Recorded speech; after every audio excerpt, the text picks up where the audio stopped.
capítulo 3, verso de 11 a 16. Fala assim a palavra de Deus: porque a mensagem que ouvistes desde o princípio é esta, que nos amemos uns aos outros, não segundo Caim, que era do maligno e assassinou seu irmão.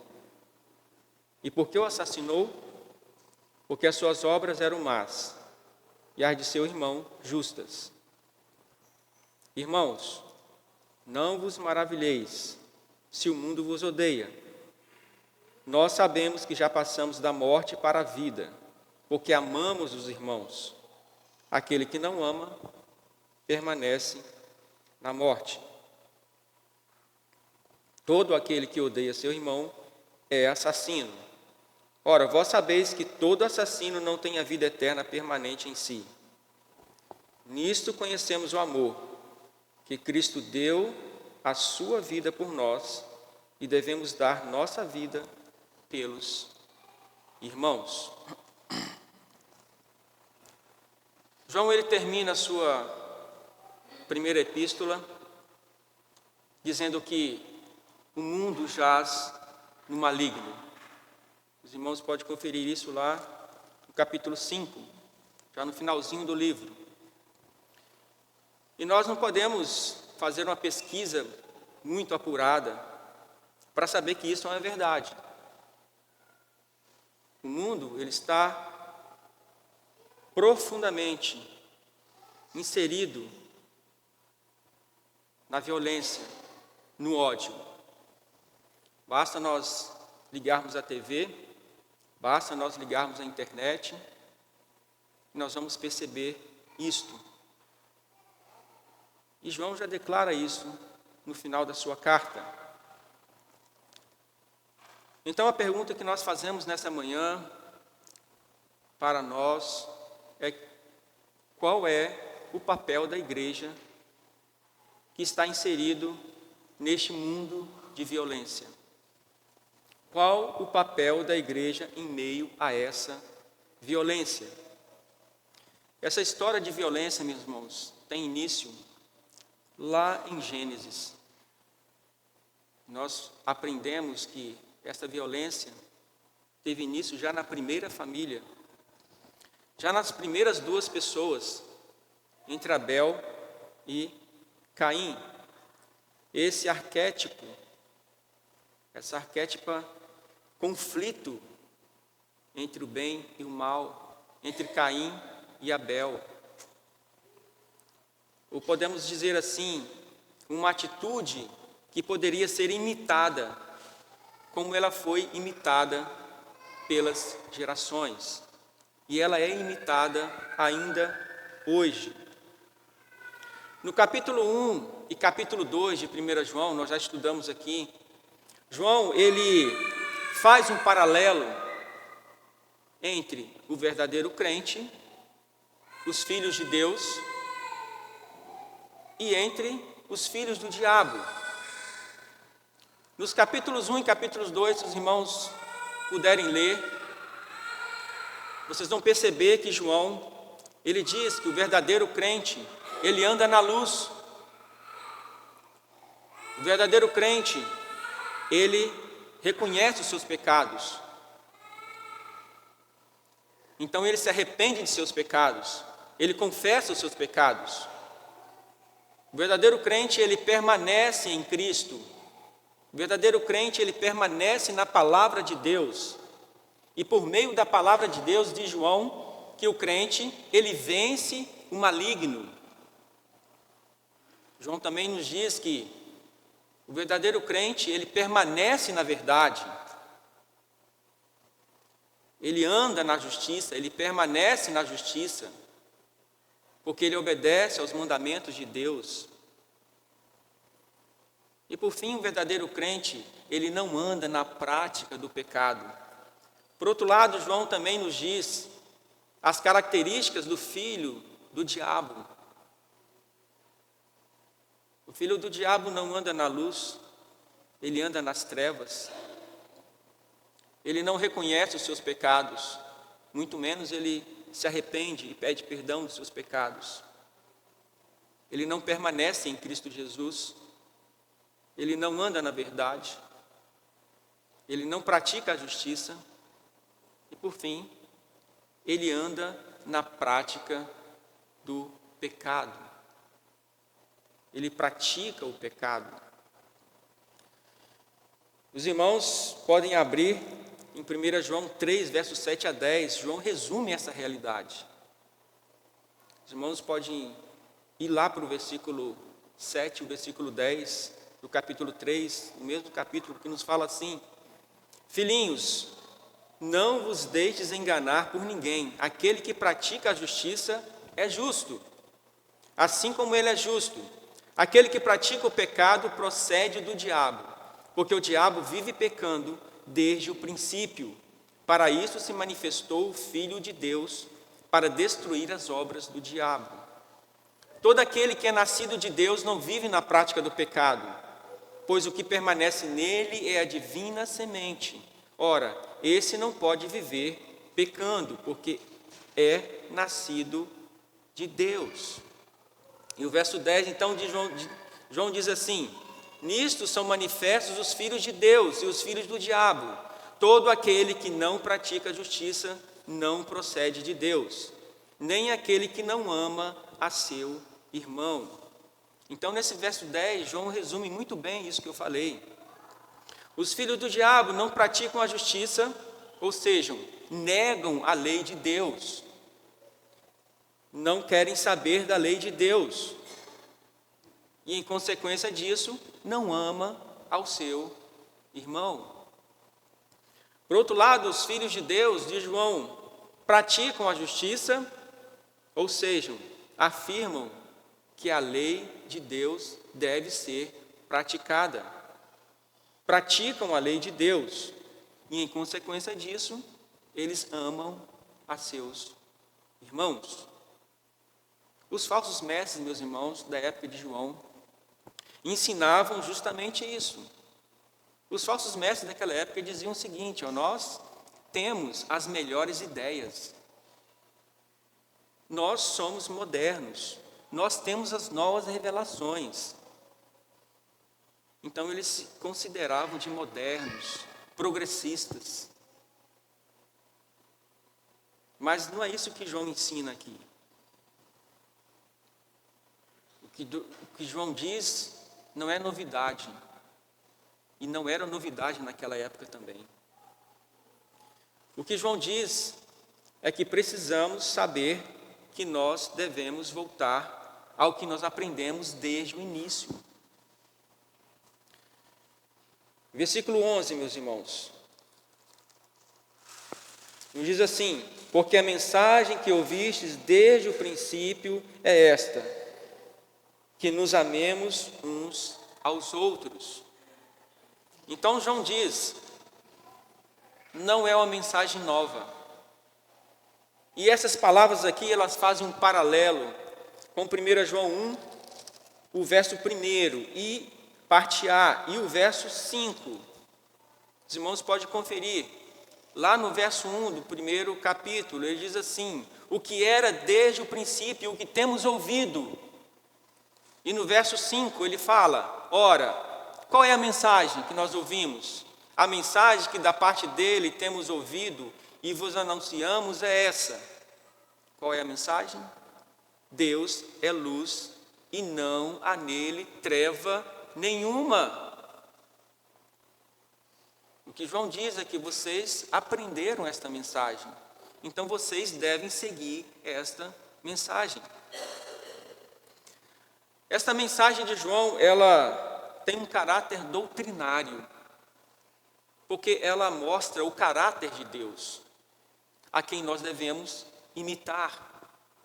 Porque João já nos ensinou, vocês devem andar como ele andou, como Cristo andou, assim vocês devem andar.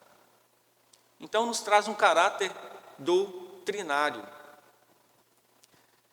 Deus é luz e não há nele treva nenhuma. Mas nós não podemos esquecer que Jesus disse que ele era a luz mas ele também disse que vós sois a luz do mundo. E como luz, a luz não deve ser colocado embaixo da mesa. A luz, ela deve ser colocada num lugar alto, onde ela possa iluminar a todos. Então, isso nos traz também um caráter ético, no sentido de que nós precisamos ser testemunha para as outras pessoas. Esse caráter doutrinário, que Deus é luz, ele nos mostra como nós devemos nos proceder. Ela nos mostra a moral, aquilo que rege o que nós fazemos e o que nós não fazemos. E o que é a moral, senão o eu mesmo falando para o eu o que está certo e o que está errado. Então o Evangelho, ele traz uma característica doutrinária. Deus é luz. Cristo veio. Cristo morreu pelos nossos pecados. Cristo ressuscitou para nos perdoar os pecados.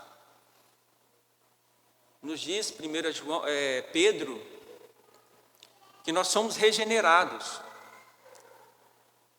por Jesus Cristo, através de Jesus Cristo. Nos diz Pedro também que nós fomos regenerados por meio da palavra de Deus.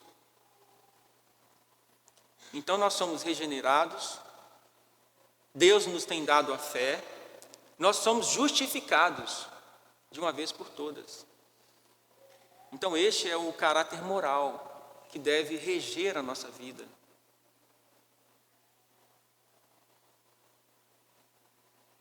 E o que nós temos aprendido, que Deus é luz.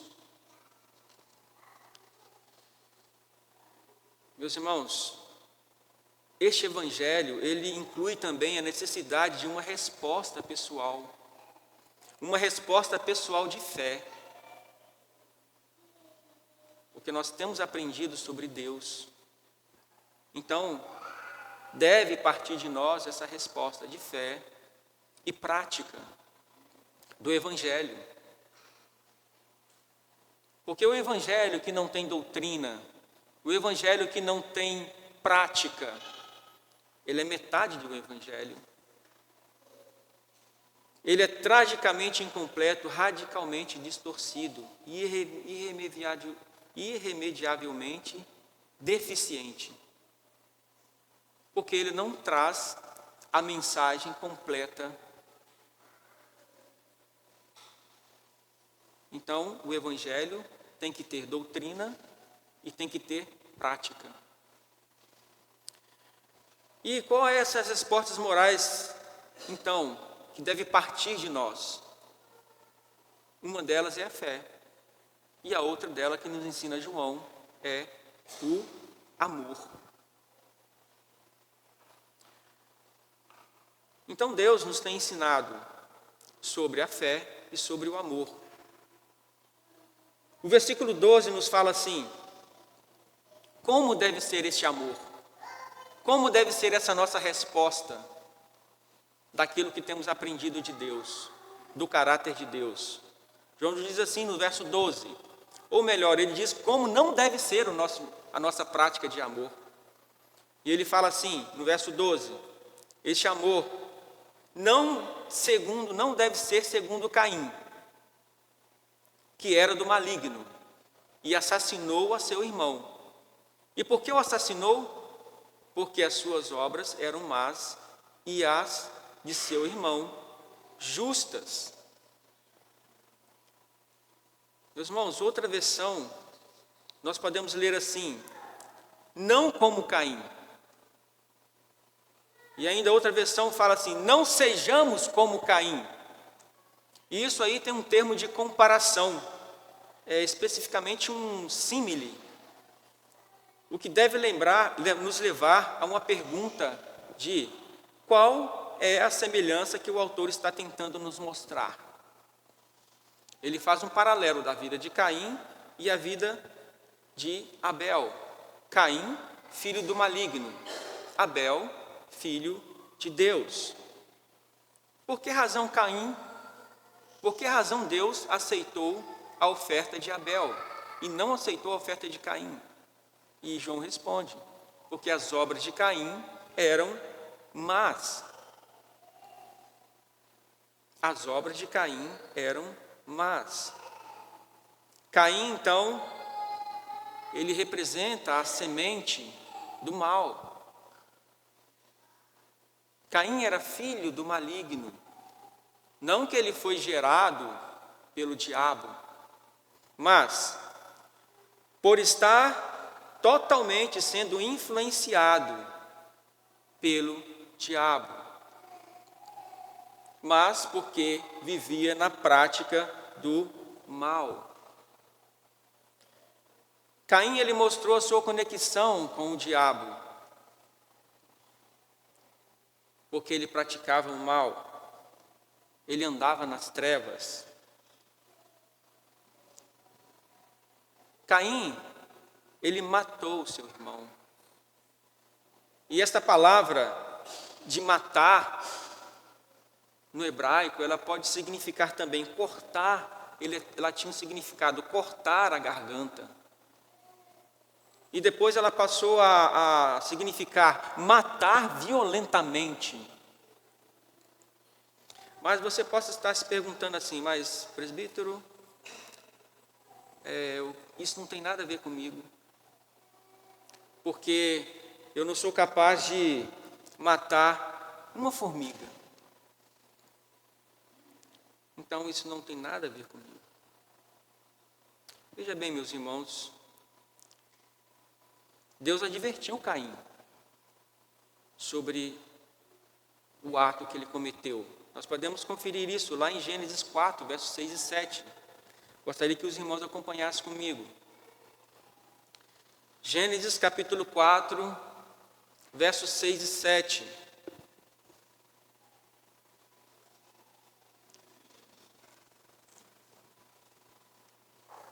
Deus disse assim a Caim: então lhe disse o Senhor: por que andas irado?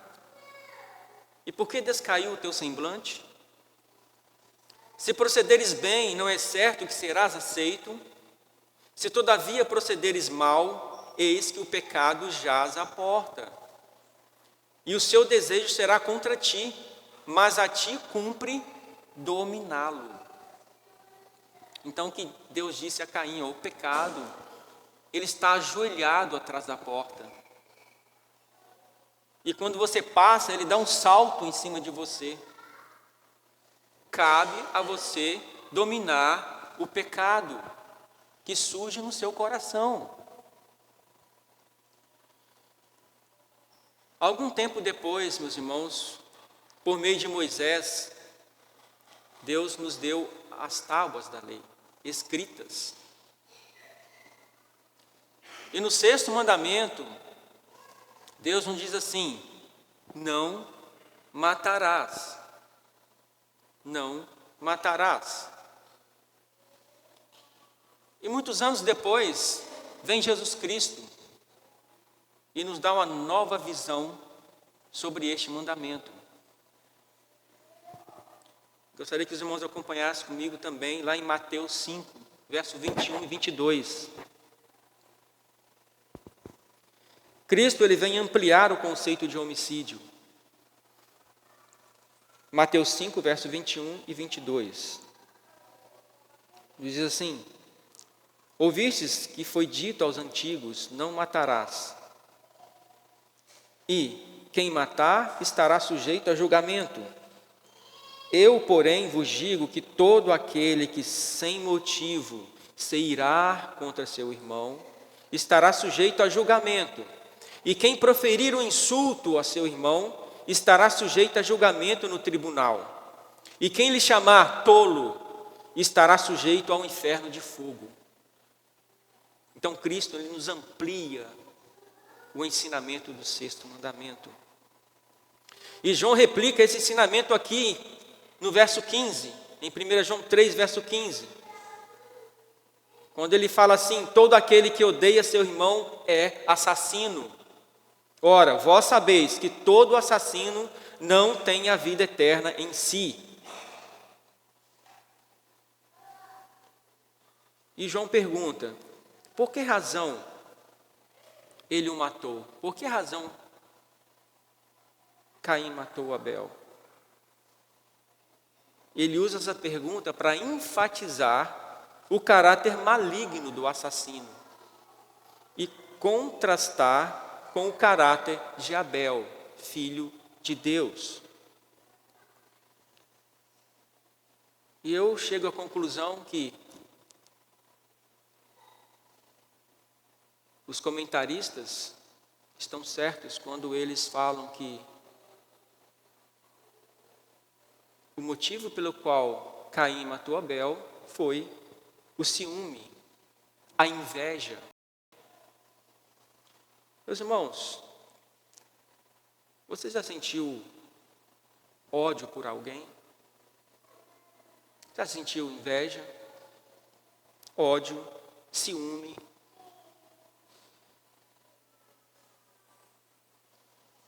Caim vivia na prática do pecado. Ele vivia na prática do ódio, na prática da inveja. Não é assim que é o Filho de Deus. Porque as obras de Abel foram aceitas por Deus. Abel andava na luz, permanecia na verdade, permanecia na justiça e não vivia na prática do pecado.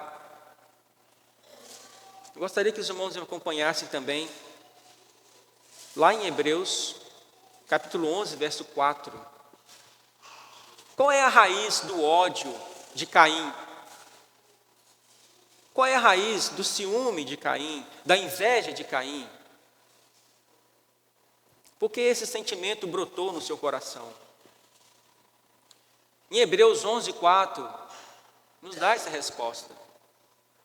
Diz assim: pela fé, Abel ofereceu a Deus mais excelente sacrifício do que Caim, pelo qual obteve testemunho de ser justo, tendo a aprovação de Deus quanto às suas ofertas.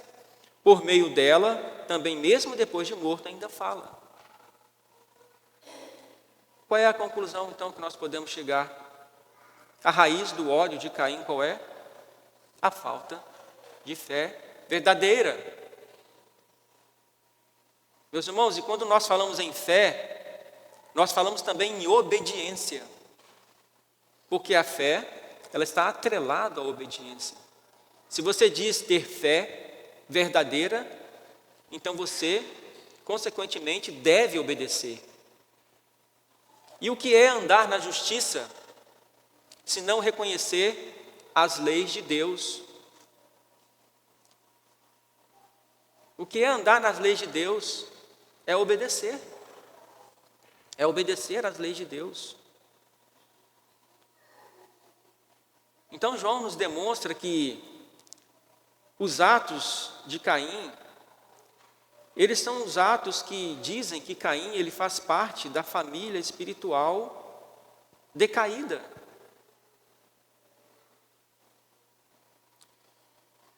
A família espiritual de Caim é uma família decaída espiritualmente, que vivem no pecado, que não se arrependem dos seus pecados. Por outro lado, João nos ensina que qual é a família espiritual de Abel? Ele identifica Abel como filho de Deus, como aquele que anda na luz, como aquele que tem a fé verdadeira e, em consequência, obedece à lei de Deus. Meus irmãos, nós podemos ver claramente lá em Efésios, no capítulo 6, que nós temos condições de nos afastarmos do pecado, que nós temos condições de sermos santos, de andarmos na luz.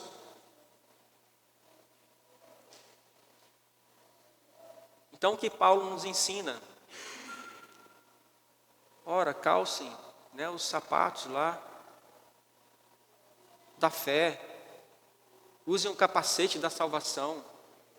Eu gostaria que os irmãos abrissem em Efésios, no capítulo 6. Porque nós podemos ver aqui, é também um ensino de Paulo, que ele está também nos ensinando, como Deus nos ensinou lá em Gênesis, quando Deus fala para Caim: ora, cumpre a você dominar o pecado, porque o pecado jaz à porta, ele está ajoelhado, esperando você passar para dar um salto em você.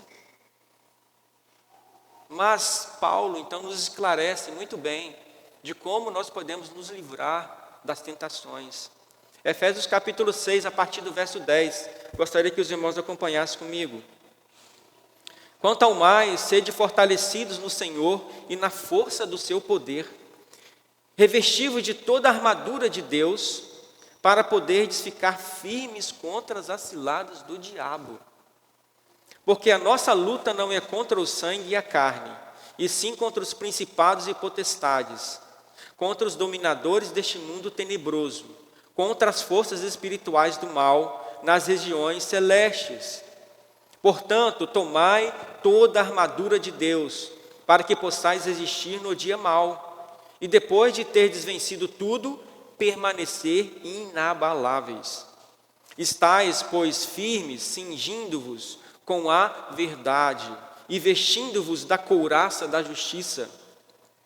Calçai os pés com a preparação do evangelho da paz, embraçando sempre o escudo da fé, com o qual podereis apagar todos os dardos inflamados do maligno. Meus irmãos, não é alguns dardos, são todos os dardos. Verso 17: tomai também o capacete da salvação e a espada do Espírito, que é a palavra de Deus, com toda oração e súplica, orando em todo o tempo no Espírito, e para isto vigiando com toda perseverança e súplica por todos os santos. Então, o que Paulo nos ensina aqui? Fala sobre a verdade, fala sobre o evangelho da fé, da paz, nos fala sobre a fé, nos fala sobre a salvação, nos fala sobre a palavra de Deus, e por fim, não menos importante, ele fala da oração. Você tem tido fé na sua vida? Você permanece na palavra de Deus? Obedece a Deus? Você permanece firmes na oração?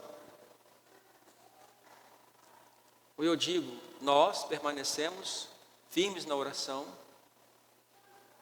Nós valorizamos a palavra de Deus?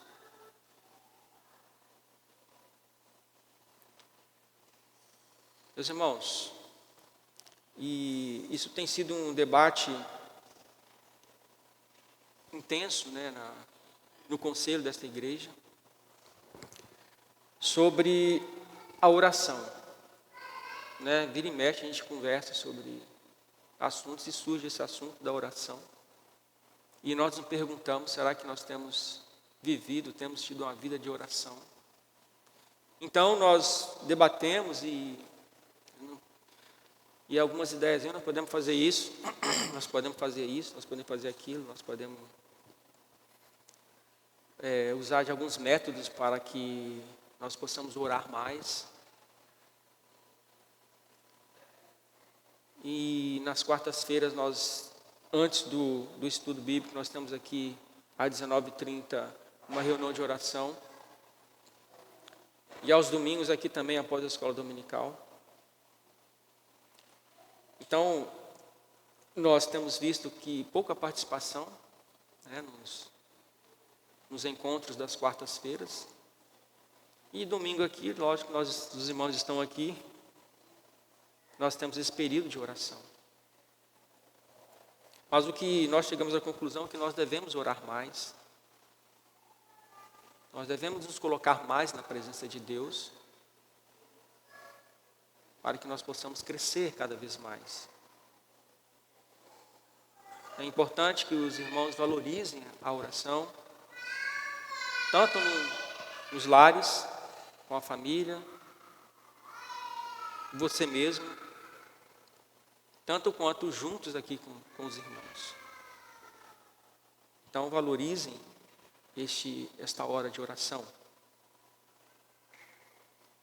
E João continua. No verso 14, ele fala assim, João 3, verso 14. Nós sabemos que já passamos da morte para a vida, porque amamos os irmãos. Aquele que não ama permanece na morte. Aquele que não ama permanece na morte. João aqui, no verso 14, ele nos traz 4 verdades que nós observamos aqui. Em primeiro lugar, nós sabemos que estamos mortos em delitos e pecados. Ou estávamos mortos nos nossos delitos e pecados, uma vez que éramos filhos do diabo. Você que é um verdadeiro crente, então você deve saber disso. Em que você vivia na prática do pecado, você estava morto. E você que ainda não crê em Cristo Jesus, deve saber que você, sem Cristo, está morto espiritualmente. Essa é a primeira verdade. Em segundo lugar, João nos apresenta, então, uma verdade mais brilhante ainda. Quando ele fala assim, sabemos que passamos da morte para a vida. Cristo nos regenerou por meio da sua palavra.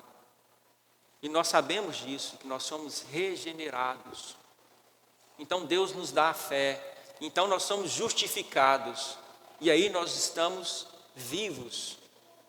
Saímos da morte para a vida. Você lembra daquela brincadeira que a gente brincava antigamente? Morto-vivo, morto-vivo? Não sei se as crianças hoje brincam mais disso, né? Mas se ela não conhece, depois você ensina para ela. Não é? É uma hora morto, outra hora vivo. Vivo, morto, morto, vivo. Na vida espiritual, meu irmão, não é assim. Uma hora você está morto, uma hora você está vivo. Uma hora você está morto, uma hora você está vivo. Não. Uma vez você está morto e você é regenerado, e aí você tem uma nova vida, e aí você está vivo, pronto. Você está justificado de uma vez por todas. Não tem essa história de morto-vivo, morto-vivo. Não. É morto e depois vivo, porque você foi transformado por meio de Cristo Jesus. E agora, em terceiro lugar, né, sabemos que temos uma nova vida, que essa é a terceira parte. Nós sabemos que temos uma nova vida. Sabemos que somos pecadores, sabemos que passamos por uma transformação, sabemos que nós temos uma nova vida, e agora em quarto lugar, aquele que não ama permanece na morte, ou seja, se não amamos os irmãos, nós ainda permanecemos na morte. Qual é a característica do verdadeiro crente? Aquele que ama a seu irmão. Qual é a prova de que você passou da morte para a vida? Qual é o teste que João nos traz aqui? É se você ama a seu irmão. Porque João diz, se você não ama, você não está na luz. Se você não ama, você vive nas trevas. É isso que João nos ensina.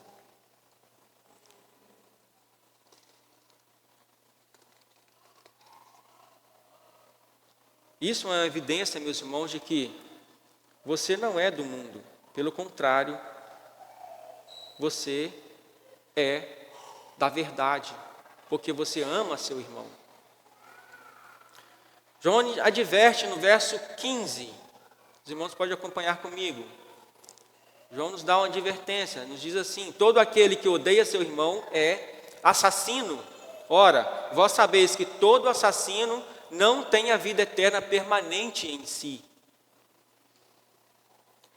João retoma o conteúdo do verso anterior, o verso 14, quando ele fala assim: aquele que não ama permanece na morte. Aquele que não ama permanece na morte. O teste de ter passado da morte espiritual para a vida espiritual é o amor pelos irmãos.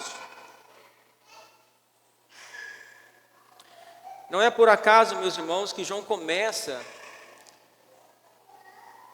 essa parte no verso 11. Quando nós lemos, ele fala assim, de novo: porque a mensagem que ouvistes desde o princípio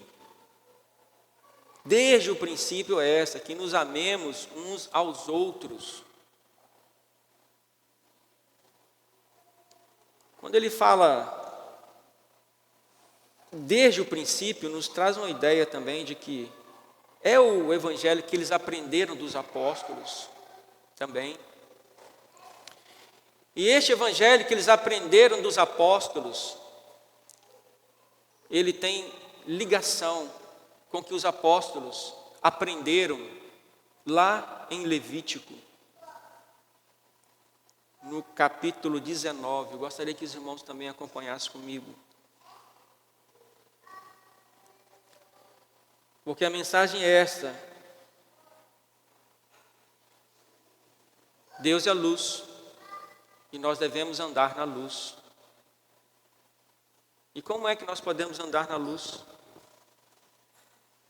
Nos enchendo com a palavra de Deus, aprendendo cada vez mais a palavra de Deus.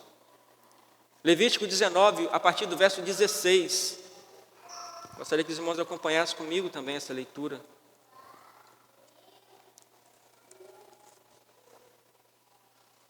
Nos diz assim: não andarás como mexeriqueiro entre o teu povo, não atentarás contra a vida do teu próximo, eu sou o Senhor. Não aborrecerás teu irmão no teu íntimo, mas repreenderás o teu próximo e, por causa dele, não levarás sobre ti o pecado. Não te vingarás, nem guardarás ira contra os filhos do teu povo, mas amarás o teu próximo como a ti mesmo, eu sou o Senhor. E eu gostaria, meus irmãos, de ler para vocês também. Alguns têm aí outra versão, a versão Almeida Corrigida Fiel, e depois uma outra versão, Nova Versão Internacional. A versão Corrigida Fiel nos fala assim, para nos trazer na mente um melhor entendimento sobre o que Deus quer nos falar. Nos diz assim: não andarás como mexeriqueiro entre o teu povo, não te porás contra o sangue de teu próximo, eu sou o Senhor. Não odiarás a teu irmão no teu coração, não deixarás de repreender o teu próximo, e por causa dele não sofrerás pecado. Não te vingarás, nem guardarás ira contra os filhos do teu povo, mas amarás o teu próximo como a ti mesmo, eu sou o Senhor. E outra versão nos fala assim: não espalhem calúnias entre o povo, não se levantem contra a vida de seu próximo, eu sou o Senhor. Não guardem ódio contra o seu irmão no coração. Antes, repreendam com franqueza o seu próximo, para que, por causa dele, não sofram as consequências de um pecado. Não procurem vingança, nem guarde rancor contra alguém do seu povo, mas ame cada um seu próximo como a si mesmo. Eu sou o Senhor. Meus irmãos, eu creio que não há muito o que falar aqui, né? Porque o próprio texto já nos fala aquilo que Paulo nos ensinou em Efésios 6. E aí você deve praticar. Como?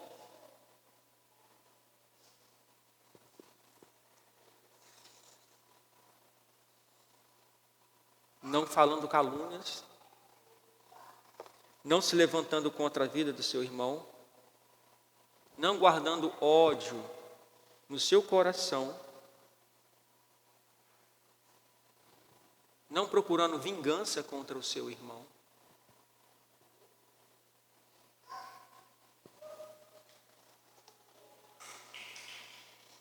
Caim, o exemplo da humanidade decaída. Abel, um exemplo de uma humanidade vivificada pelo Espírito Santo. Então, a pergunta que nós fizemos no início: qual o papel da igreja em meio a tanta violência? Qual o papel da igreja em meio a tanta violência? E o versículo 16.